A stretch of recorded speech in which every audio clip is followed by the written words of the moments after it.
Hello, kindergartners. We are starting a brand new story today. It's called Neighborhood Walk City. And this is a nonfiction story, which means it's about real life things and real life places. And we know that because we can look at this front cover. And it's a picture of a city. And we can read this book and we can look at these pictures to figure out more about a city. All right, go ahead and grab your book and let's read it. Here's our title page.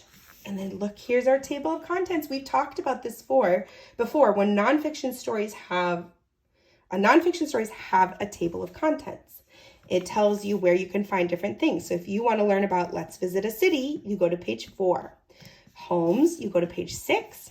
Getting around, page 8, and all of these. So if you're wanting to learn about libraries, you can go to page 20. The table of contents helps you figure out where to go. All right, let's read this story. Today is just our first read, so we're going to read through our story together. Let's visit a city. People everywhere live in neighborhoods. A neighborhood is a small part of a larger community, such as a city or town. A neighborhood's people and places help to make it special. Some neighborhoods are part of cities. A city is a very large community. It may have thousands or even millions of people. A city and the community around it make up a metropolitan area. Now on this page, we see right here, there's a heading and there's different bold words, which tell me that these are important words. Homes. People live in all parts of a city. Downtown, most people live in apartments. Sometimes apartments are built in old factories or in office buildings. And here's a little caption. Some apartment buildings are very tall. Outside the downtown, the city is divided into many neighborhoods. People live in houses, apartment buildings, or townhouses. The homes in each neighborhood are often alike in some ways. These townhouses are all connected to each other. Getting around. In cities, some people use cars to get from place to place, but city streets are often very busy and crowded. Some people choose to walk or ride bikes. Others use buses or taxis. And right here it says, buses take people around the city. People come into the city to work, shop, or attend special events. They may ride on buses, trains, or subways.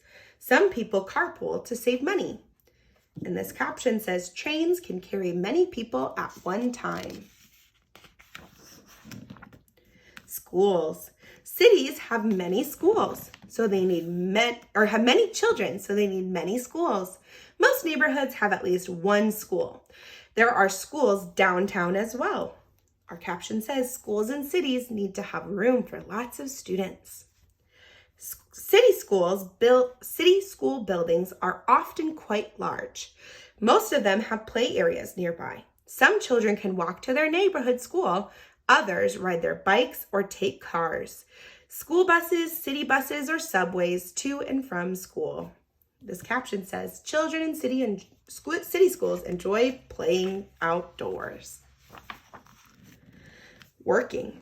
Many people work downtown. Here, there are large office buildings and government buildings. There are stores, restaurants, factories, and other businesses too. Cities are full of people who work. Workers in the city do many different kinds of jobs. Some work in offices, restaurants, or stores. Others build and repair the roads and buildings that the city needs. A new building goes up in the city. People might live or work there. Keeping safe. Many workers help keep the city safe. Some police officers patrol the city in cars. Others walk or ride bikes or even horses. This helps them get around the traffic more easily. Police officers are always ready to help. Firefighters and emergency workers also keep people in a city safe. They rush to help when people are hurt, sick, or in danger. Their quick work can save people's lives. Ambulances sometimes rush people to the hospital. Shopping. Cities have many different places to shop. There are large department stores that sell all kinds of things. There are other stores that sell special products. Department stores in cities can be very tall.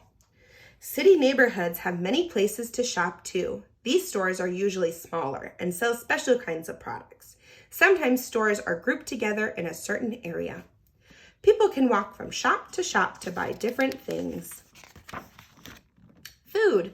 Everyone needs food to eat. Most people in cities get their food from grocery stores.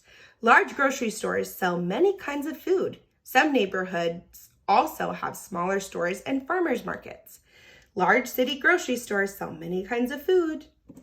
Cities have many places to eat. There are fast food restaurants and sidewalk cafes, and some restaurants serve food from different countries. Sometimes you can even buy food from vendors on the street.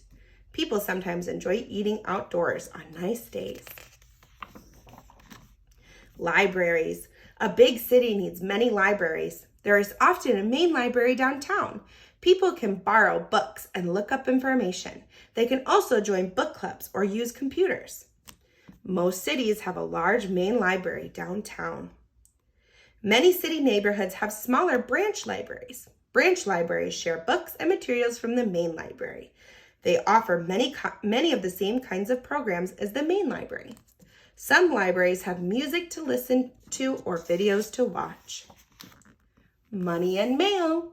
Cities have many banks to handle people's money. The main banks are usually downtown. These banks are often have branches in city neighborhoods.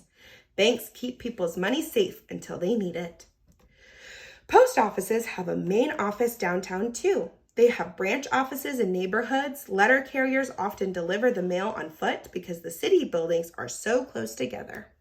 Workers sort the mail at the post office. Other places in a city. Cities have thousands of important buildings. In the city hall, government leaders make plans and rules for the city. Cities also have many churches, temples, and other places of worship. Many city churches are very large and fancy. Cities have many doctor's offices and hospitals. People can get care when they are sick or hurt. These buildings may be downtown or in city neighborhoods. Regular checkups can help people stay healthy. Having fun. There are lots of fun things to do in a city. Most cities have parks, playgrounds, and gardens for people to enjoy. There are also ball fields, bike paths, and many other places for outdoor activities.